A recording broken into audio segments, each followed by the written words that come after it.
I thought, Chris, first of all, this week I'd asked you. I know we touched upon his signing after the Swansea game last week, Filip Kravinovic. But I wonder how you feel he's settled in with a week of training. Settled in really well, and I think what helps is that he's a generally nice lad. You know, really wants to play, do well, very good. I'm sure when you speak with him, you'll see that as well. Very good personality. But very enthusiastic as well. So yes, we just hope that we can get out of him certainly what he's showed in training so far. No midweek game this week. Does that kind of help when you're trying to integrate a new play? You've got a bit more time on the training ground. Yes, it does, and of course the weather hasn't been the best, so we've had to adapt where we've trained. Certainly the first 2 days on Monday and Tuesday. So yes, certainly the volume of what we've been able to get in this week helps with a new player. But I think when you've got somebody that's quite adaptable, which I think he is, then I can't imagine it would take him too long to settle in anywhere. I mean, he is obviously, and it goes without saying because that's why you brought him in. But he is a player that would seem to really fit the bill for what you've been looking for and what you've been talking about. Quite a lot has been missing over the first half of the season. Yeah, I mean he has a bit of flexibility in where he can play and has played in the wide areas as well, a different type of player in the wide areas. But for me, he's certainly better suited in a central position and an advanced central position. He has played in a two in midfield because I think he's got a bit of flexibility, but we see him very much, in that sort of number 10 role, off the front, or giving us an option in a 3 and an attacking option in a 3. And fair to say, Chris, he's very much in contention for Saturday? Yes. I think the fact that we have brought him in, he's got a good level of fitness, and yes, very much in contention. Now, of course, the January transfer window is starting to close. We're into that final week now. You are being quite heavily linked with Dan Gosling, with Glenn Murray, just to throw 2 names out there at you, Chris. Is there anything you can say about those 2 specifically or not? Well, probably the only thing, there are 2 players that I've signed, and I think that's in the past, and I think certainly as regards speculation and stuff, I think there are always going to be names that are associated with you in the past that will come up again. So we are continuing right through to the last period that we can to have the best squad that we can. So there will be lots of names. We will never sort of deny or confirm any of the names because it's not the appropriate thing to do. The appropriate thing to do is always, as we have done with Philippe coming in, is speak about it when something happens, and because otherwise, I think when you do speak about something that potentially might happen and it doesn't, then you're giving out the wrong advice. So let's hope, but we are still continuing to try and do the best that we can. I was going to ask you. You just mentioned the word hope there. I was going to say, are you in a position where you're hoping to do more business before Monday night, or are you kind of, if it happens, it happens. If it doesn't, it doesn't. No, we are hoping to do more. I said we want the best squad that we can come midday on Monday. But I think what you get used to as a manager and a coach is that when that day comes, or that time comes when the window closes, is this is what you've got. This is a squad. You might have missed out on something. There might be a twinge of sort of disappointment of something that you maybe missed out on. But you, as soon as that happens, you very much focus on this is the squad that we've got, and this is all the work that we're going to do with this squad. So I think there's always a bit of relief at the end, because it means you can fully concentrate on what you need to concentrate on. Can I just catch up on Ryan Yates, Chris, because this time last week we were talking and we didn't quite know the full extent of his injury. What is the prognosis for Ryan? At this moment, it's a sort of lower calf injury.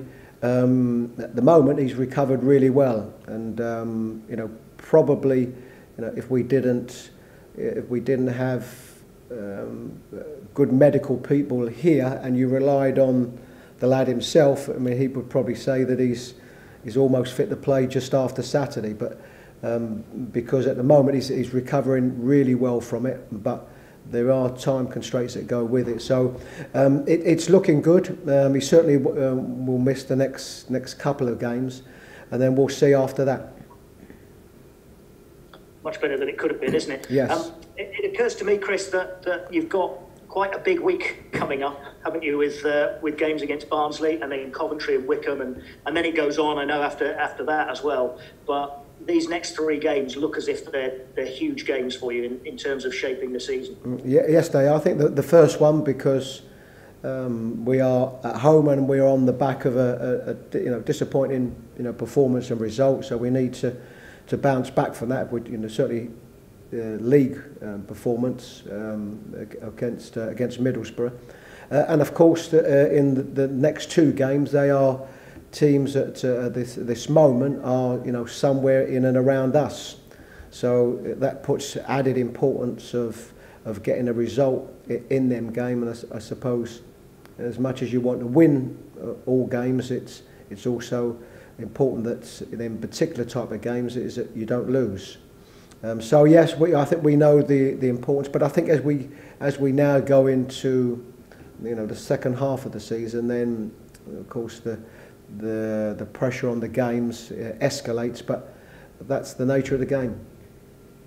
What about Barnsley, the first of those 3 opponents in the space of 8 days? What do you make of Barnsley this season? Done very well. They have a way of playing and have had, I think, what you would regard as sort of relative success, I think, by results that they've got and their league position in playing that way. I mean, we sampled it in the away game at Barnsley, and they haven't really changed anything since then. Might have tweaked some things, which all managers can do, but I think in a way of playing very similar. We just hope that we can have probably the chances that we had in that game, which were very good chances, and which we didn't capitalise on. But we expect a very tough game against a team that's having a good season so far. And I know your team will probably be much changed from the team that played against Swansea in the Cup last week. But whenever you have a heavy defeat, you're always under a little bit more pressure, aren't you, the following game to respond? Yes, and that's the nature of the game, and that comes with it, and that's a responsibility, of course, myself and the players. It's about making sure that we put in a performance that enables us to get a result, and of course, even though there's possibly a change in the personnel from the last game, it's still very much a squad game, and when we lose like we did at Swansea, it's all of us and the whole squad that feel that. So yes, we need to bounce back from that, and the only way you can do that is putting in a good enough performance to get points. Just finally from me, Chris, how are you injured? We mentioned Ryan Yates, of course, but injury-wise, everybody else okay? Yes, Jack Colback done his first bit of training with the team this morning, which was good. That would have been earlier in the week, but I think with the conditions that we had to adjust where we trained for the first couple of days of the week. So certainly good to have him back. And apart from that, it's just Ryan Yates, and also Harry Arter. We're looking at starting training, I think, with the team, or introduction back to the team on Monday. Lovely. Thank you, Chris. Thank you, Colin. Thank you. It sounds like you're getting numbers back in midfield soon, which will hopefully come as a big boost for you if Harry Arter and Jack Colback are quite close. Yes, and it's been particularly sort of difficult because Ryan Yates has been probably the most consistent as regards being available all season, which he has done. I mean, this is his first injury, I think, that he's picked up this season, and I think in general he's not one that generally picks up injuries. So what we have seen is, of course, Cafu dropping back into that position as well. So certainly, yes, it would be good to get a few back, and obviously with Bashiru back as well. That's a big plus for us. How did Fuad Basharu and Luke Freeman come through on Saturday? It was just their first game for a while. Did they come through it okay? Yeah, both came through it okay. No problems, re the injuries that they had, which is the most important thing. And really it's just a question now of getting them up to speed, and if you can do that by the participation in the last game, of course, at Swansea, but it's going to be very much right at this moment in the training, getting them up to speed in training, and hopefully being available for selection. Can I check how long Yuri Ribeiro's suspension was for? For 3 games. What? Okay. I know it's so tight, isn't it, that table at the minute? Do you think it's going to stay that way for a long time, or can you see teams maybe like yourself pulling away a little bit? Well, what we'd like to be able to do is pull away from that, and that's about performance and making sure that we get results, because it's not a very comfortable position where we are, and I think what we're finding is that the teams that are around us and the teams that are below us at the moment are all capable of winning games, and we saw that last night, and we consistently see that every match day. So the emphasis has to be on ourselves, because I think if we are going to or having to rely on the teams around us, then I don't think that'll be the case, because I can see them winning games. So it has to be about us, and we will need to win, a number of games to make sure that we stay clear of that. Do you feel that pressure as a team and as a squad, because you've got to do that? Yes, I think that pressure's there. The league position, shows that. What I do see is that a team that in the training are very good in the training, and the atmosphere around the squad is good. Particularly with some players, coming back in. But there is a pressure that comes with the position that we are in the league, and that pressure goes into each game. But that's normal. That's normal when you're in the position we are, as it is. Perhaps when you're a team that's in the top 6 and should be there, there's a pressure on getting results. Do you think it's so tight because the Championship is just getting closer every year, or is it this is a completely different year because of all the things that are going on around it? I think it's more this particular season.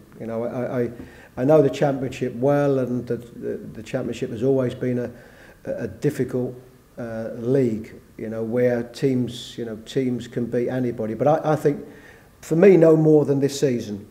For me, this is the most sort of open and competitive season I've seen, and I think it's because of the circumstances. I think it's because no supporters, as some. There's a sort of maybe sometimes a little bit of a freedom of playing away from home. You look at a game that we lost, of course, against Middlesbrough last midweek. Well, they lost their home game before that and their home game afterwards, which you might not have seen. So I just think it's because of the circumstances this season that it's make things far more open. How much more of a challenge does that make it for you, trying to navigate through that? Yeah, I think it's more of a challenge. It's a challenge anyway, because you are up against good sides, and I can't think even a game probably one of our better performances would have been against Rotherham at home, I think, this season, but it was still a game that we didn't get the result that we wanted to, and I think that shows that every game, I can't think of a comfortable game that we've had all season, and probably there would be a lot of clubs that would say exactly the same. Can I ask you about Samba Sow? He's been linked with a move to Turkey. I don't know if you can say anything about that, or if he's obviously been very central to your plans. If he's somebody you presumably like to keep hold of, if you can. Yes, he's been very much, particularly the things that we speak about in that central midfield area, and the injuries that we've had there. I think it's probably normal. I think Samba is a player that has played abroad, and I think once you've got that, you tend to get a little bit more speculation abroad, and particularly if it's a country that you've played in maybe before. So yes, no, just speculation, and you know, central midfield is an area, as I say, where we've had the injuries, and we need to protect players as much as possible. I know you said before about how it's more likely that local players are probably going to come in, if anything. I just wonder how difficult it is to get that balance right between making sure you've got a squad to get you out of the position that you're in at the moment and perhaps looking longer term. How difficult is that? It is difficult because it's really by far the most important thing is now, because now protects whatever you want to do for the future and, you know, next season and stuff. So I think, you know, the large majority of our thinking, even though there is planning that goes into the next season, and, you know, potential buys, because we've got players whose contracts are up, potential players that can come in, or loan players. So you are continually doing that work, but by far it's about the importance of now, and making sure that we've got the squad we want now, and can get the results that we need to get now. You just mentioned those players whose contracts are up. Has any progress or anything been said about them, or is that kind of put on the back burner for the time being? No, I think particularly for me, that's something that is very much for me about club business. You know, when it comes, I think, to contracts and levels of contracts and whose contracts are. These are things that there is always generally a lot of work done behind the scenes. But by far the most important thing now is the players that are playing, and then producing good enough performance to win games. Thanks, Chris. No, thank you, Sarah. Thank you. Cheers. Paul, when you're ready. Hi, Chris. Yeah, Paul, you're right. I'm good, thank you. You? No, I'm okay. I'm okay, thanks. I feel I don't want to start off with a depressing question, but given what you've just said, it kind of springs to mind. I just wonder how much your priority now does have to be the short term, and kind of accepting that your priority maybe has to just be to avoid relegation this season and get out of trouble as soon as you can, beyond anything else.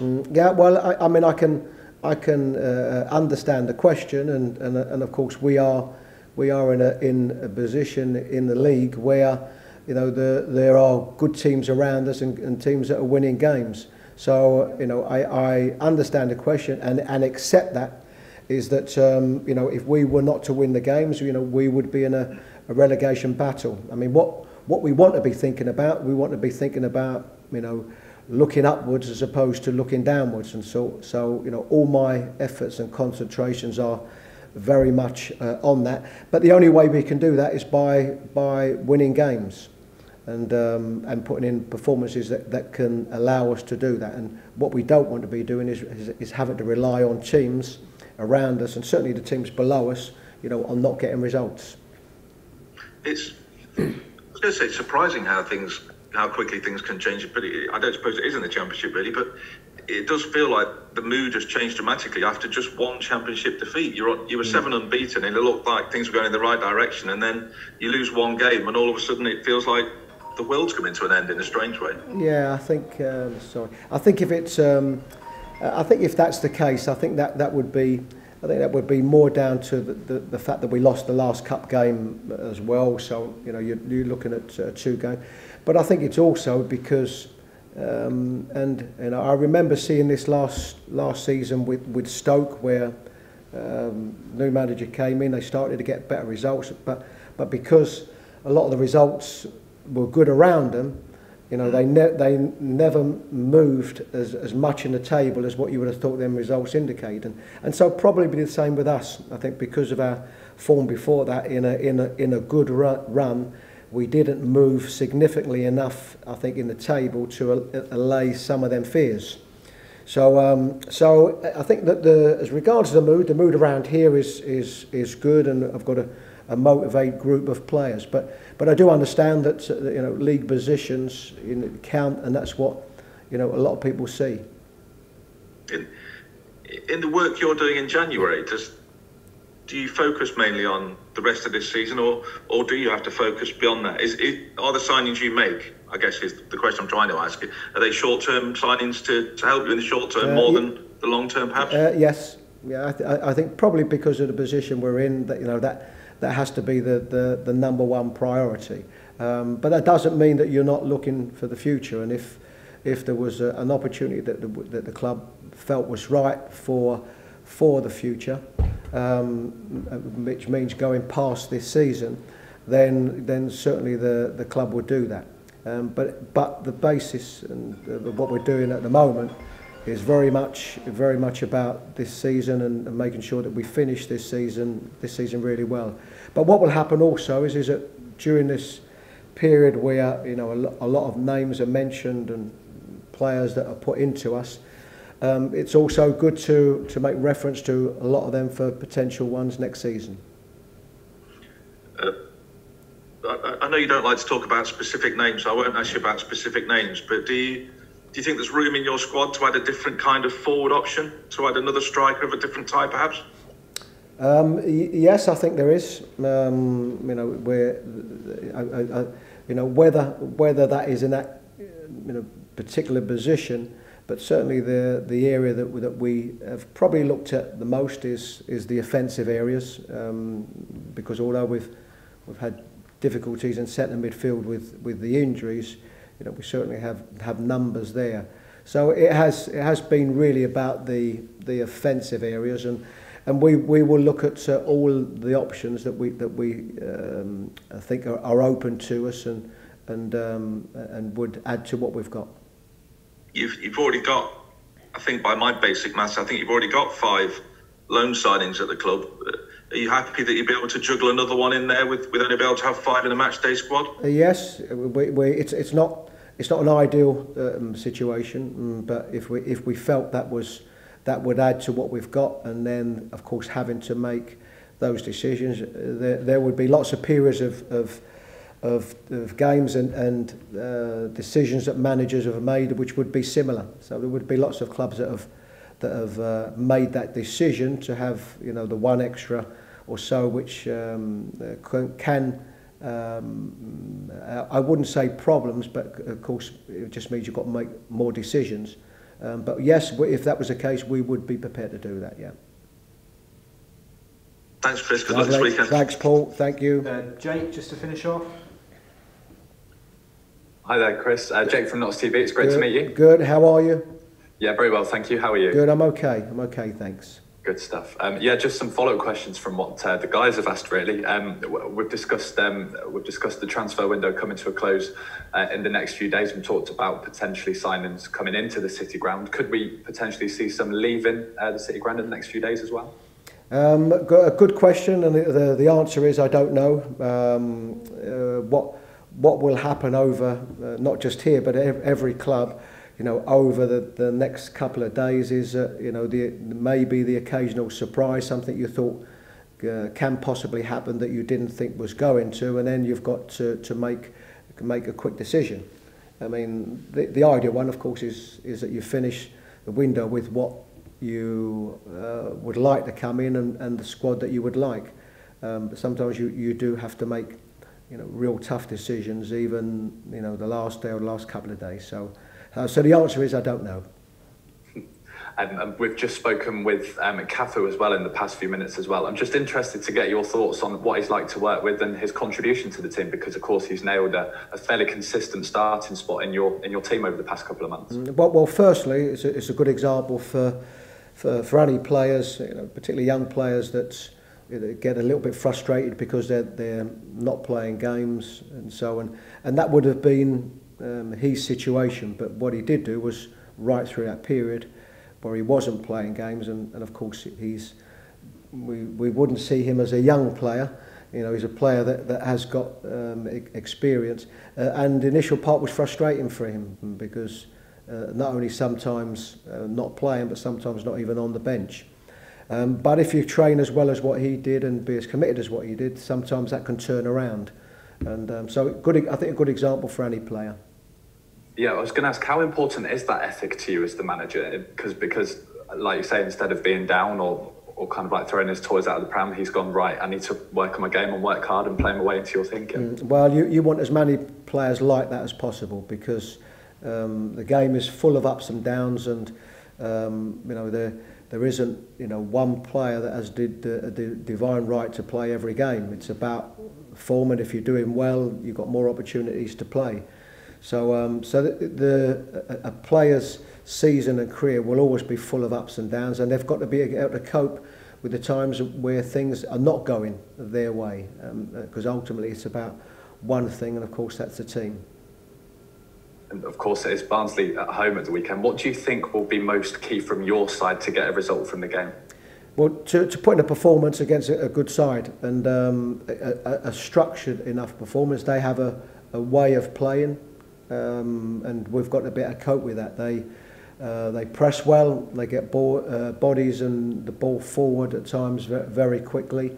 So certainly we've got a bit of cope with the defensive aspects of that, but you know, make sure that we are a threat ourselves, you know, because we've spoke, you know, often about making sure that we get this first goal and just alleviating that, you know, little bit of pressure and not chasing games. So it will be a tough game. They're a good side and in good form, but we need to replicate some of our better performances that have got us results.